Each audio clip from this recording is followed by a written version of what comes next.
So I'm delighted to be joined by Chris Elston, better known as Billboard Chris. Chris has been traveling around the world wearing a sandwich board with a very intriguing message saying children cannot consent to puberty blockers. Chris, welcome to the show. Thank you so much for having me. It's my pleasure to be here. First of all, could you tell us a little bit about your campaign and why you started it? Sure. So for 2 years and 8 months now, I think I've been on a mission to create awareness, mainly by having conversations and starting conversations about what I consider to be the biggest child abuse scandal in modern medicine history. I go outside and I'm sure I look ridiculous, but I wear signs. I'm like a human billboard or a human sandwich board. And the sign on my front usually says children cannot consent to puberty blockers. And the one on my back is a little more playful. It's my definition of a dad, which is a human male who protects his kids from gender ideology. And I just have conversations with people. I go to busy downtown centers. I go to university campuses. These days I do a lot of media and things behind the scenes, but I'm just helping to raise awareness about why no children are born in the wrong body. This gender ideology business is teaching our kids that just because they don't conform to sexist regressive stereotypes that there must be something wrong with them, that they might be trans and they need to medically transition. And we need to put a stop to this whole thing. Was there anything in particular that made you feel, lots of people tweet about this issue, lots of people write articles about it. What made you think, actually, I've got to put myself on the line. I've got to get out there on the streets? Well, a secondary part of my campaign really is about freedom of speech because people are afraid to talk about this issue. People are getting fired from their jobs. Sometimes they're losing their children. I've been arrested twice. I know a father in Canada who was sent to jail for 6 months for speaking out against the transition of his own daughter. But really, I just felt I had to get out into the real world, out of our echo chambers, because we're still human beings, just like we evolved, just like we've existed for a couple 100,000 years. We need to talk face to face with people. And I think we think we're getting things done when we talk about this on social media, but we're just reaching the same people over and over. So I knew that going out into the real world would inspire other people to talk about this. It would reach people who would never hear about this otherwise. And sometimes events happen when you're outside doing this and you end up reaching 100,000 or a million or more at a time. So it's been very effective. And in a sense, I see your movement, your protests as almost complementary to the Let Women Speak movement. Would you agree with that, where you have lots of women talking about how gender ideology affects them? And your focus is on children. Why do you think it's so important to tackle gender ideology where children are concerned? This is the biggest issue, for sure. What's happening with women is terrible. But we have hundreds of thousands of children who've been led to believe they're born in the wrong body and that they need to block their physical development, block puberty, get the opposite sex's hormones, and even get surgeries.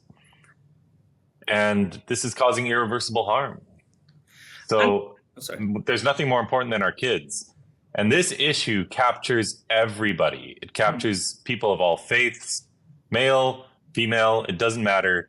When parents learn what's going on, especially about what's happening to our kids and how they're getting indoctrinated, just that is psychologically abusive. But when parents learn what's going on, it lights this fire inside of them. And when they really start to understand this, they will never unlearn it and they'll never stop talking about it. So I know we're going to end this child abuse one of these days. It's just a question of how many kids are harmed before we do. What do you say to the people who might say, well, look, the experts say this is the right thing to do for children who are suffering from gender dysphoria. All these medical bodies say otherwise. What do you know as a parent, for instance? Experts, the same experts that told us masking our kids for 2 years was helping them. These people aren't experts. These are ideologues. And the actual experts are people like Dr. Hilary Cass, who did a review of the Tavistock and found that there's no evidence to support what we're doing to children. It's a total mess. We had activist organizations taking over the directions for medical professionals. You had mermaids in England telling doctors at the Tavistock how to do their job. All of these kids have some other mental health comorbidity going on. They've got autism, about half of them. 35% of the Tavistock had moderate to severe autism. When you include the mild cases, it goes about 50. These are kids who've suffered abuse or trauma or sexual abuse. There's eating disorders. Who knows what's going on with these kids? These are children in distress. Children in foster care are wildly overrepresented.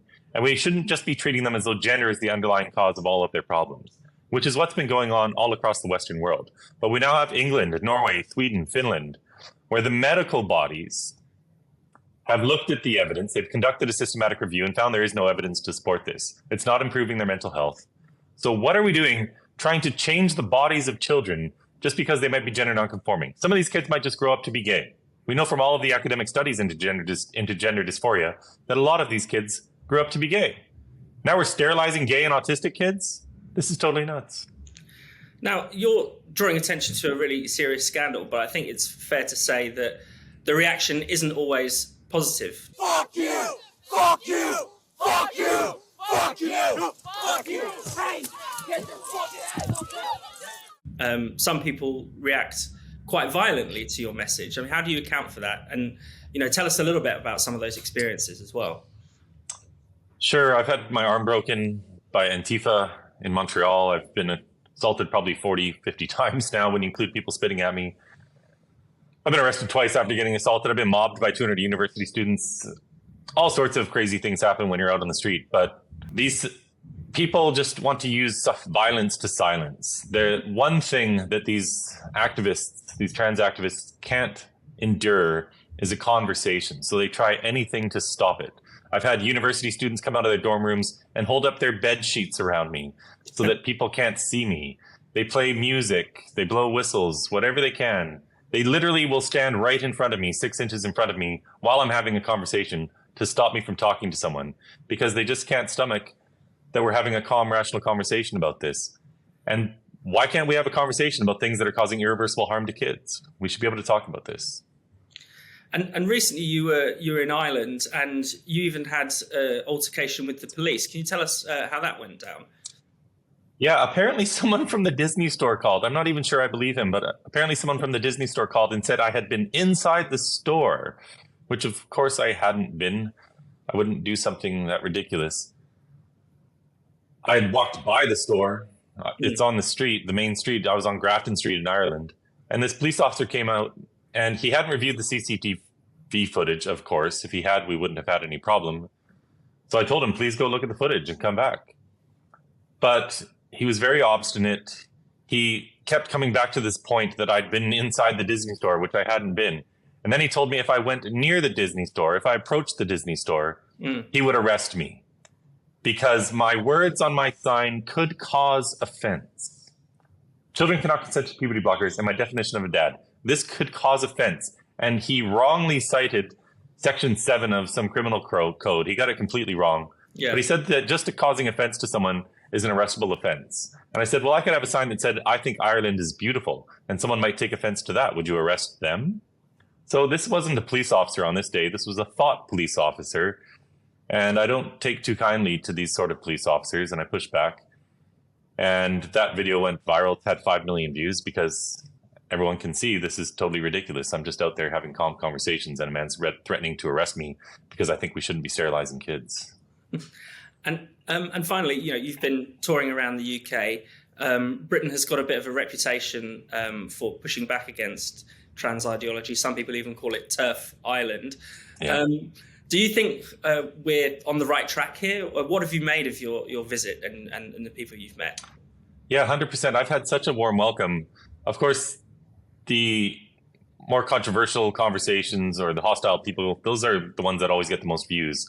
But 95% of the people I talked to are overwhelmingly supportive. I was on the streets of Edinburgh for 3 hours yesterday before I went to Glasgow, and I didn't have one negative comment. So it's primarily just the young people who have been indoctrinated by this. And I do show those videos when they get hostile with me because I think it's important for people to see the level of indoctrination that's occurred. Because people don't understand how widespread this is. As soon as I started going out on the street, I saw this, especially with young women. They're the ones who've really been hurt by this. They know a lot of friends who've transitioned. And so what this ideology does is it preys on their empathy because they want everyone to live a wonderful life, as do we. But they've been fed these lies that children are born in the wrong body. And that's just complete nonsense. They've been fed these lies that kids will kill themselves if we don't let them transition and that puberty blockers are reversible. So the UK has been wildly successful in pushing back against a lot of this, but I do think there needs to be more focus on what's happening to kids. Having said that, they've had great success with the Tavistock, but I think in terms of awareness, people still don't really understand how widespread this ideology is. Do you think it can be beaten? 100%. We have the truth on our side. They have nothing but lies. So they've had hundreds of millions of pounds pushing this ideology into society, but we have the truth on our side, and the truth spreads for free. So I'm just going to keep spreading it.